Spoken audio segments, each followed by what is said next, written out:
So today I get to talk about a truly great man. That man was my father. My father was not great by most standards used in our culture, by our earthly standards, by this material world, but my father was great for many more important reasons. My father left a great legacy by giving something up. He interrupted a generational trend of alcoholism and addiction with his courage and strength by surrendering to the will of God and turning his life around. My father was an alcoholic, and my father's father was an alcoholic.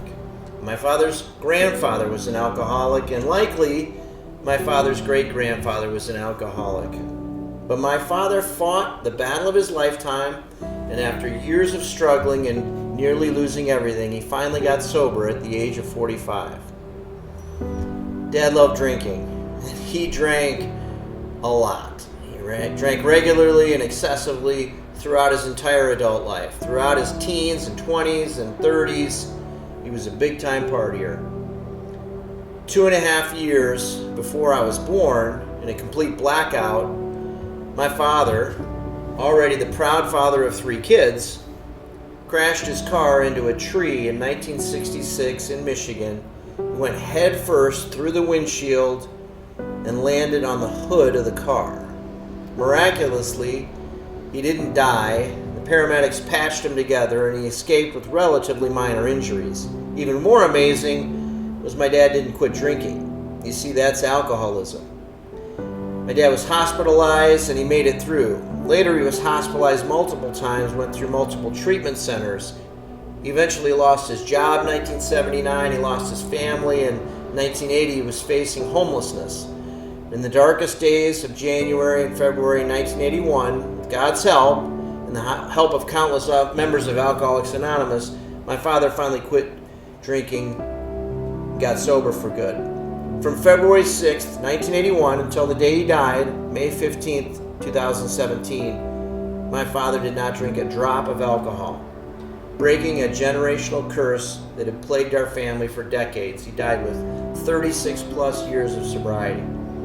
So when I say that I stand on the shoulders of giants, I mean just that. I stand on the shoulders of giants. I've been asked by people, Phil, you carry yourself with a lot of confidence. You seem like you have a lot of strength. Yeah, it's because I stand on the shoulders of giants. Giants like my father, who may not have been a giant by earthly standards, by material wealth. He wasn't a rich man. He may have not been all that physically strong. Maybe he didn't stand that tall. He was only 5'8". But he was a giant. A true giant who left a legacy for future generations of our family. He was greater than most men that I've ever met by what he gave up. At his funeral, my life was changed forever by the comments made by attendees. One person said, "I'm sober over 15 years. They stood up in front of the group and said, "The only reason that I'm alive is because of your father." One man told me that he thought my dad was one of the finest and truest gentlemen that he had ever met. And another told me a story that one Friday night he was on his way to give in and get drunk. He was going to throw everything away. His kids, his family. He'd had enough. But he thought, well, I'll go to that Friday night meeting one more time. But afterwards, I'm getting drunk and I'm leaving. He thought to himself, I know this is suicide, but I don't care. I've had enough. He went to the meeting, saw my dad, talked with him in the church parking lot afterwards for half an hour. Told me he went home that night, stayed sober. He had been sober ever since. And at that time, that was over 20 years ago. So just know that this world has it all wrong when measuring greatness. In the spiritual world, greatness is not measured in the size of a person's physical stature, the size of a person's accomplishments. My dad didn't even graduate from college. The size of a person's bank account. Trust me, my dad did not have a lot of money.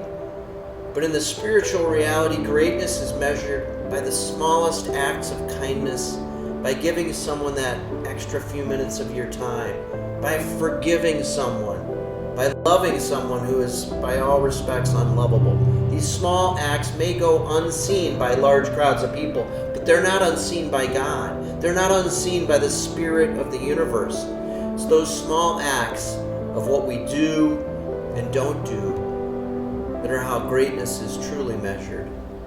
How greatness is measured in the spiritual world that is really around us all the time. And in that realm, my father was and is a giant who left a tremendous legacy of greatness.